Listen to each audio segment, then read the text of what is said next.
হৈছিলে যে দীপাংকুৰ চৰকাৰ নামৰ ট্ৰান্সপৰ্ট কোম্পানী তেখেতৰ এখন ট্ৰাক পঠাইছিলে গুৱাহাটীৰ পৰা আগৰতলালৈ ৰাস্তাতে ট্ৰাকখন অন্তৰ্ধান হৈ গ'ল আৰু ড্ৰাইভাৰৰ কোনো লোকেশ্যন পোৱা নগ'ল আৰু তাত আছিলে 54টা ৰেফ্ৰিজাৰেটৰ ইনফৰমেশ্যনটো পোৱাৰ লগে লগে আমি তদন্ত আৰম্ভ কৰিলোঁ আৰম্ভ কৰি আমি যিখন ট্ৰাকত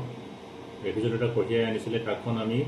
ভাঙা এলেকাত আমি পৰিত্যক্ত অৱস্থাত পালোঁ খালী হৈ আছিলে ট্ৰাকখন আৰু তাৰ পিছত আমি কাছাৰৰ অৰুণাচল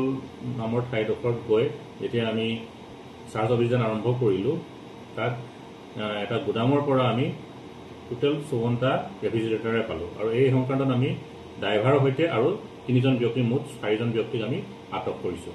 এই ৰেজিষ্টাৰ হৈছে আৰু পৰৱৰ্তী তদন্ত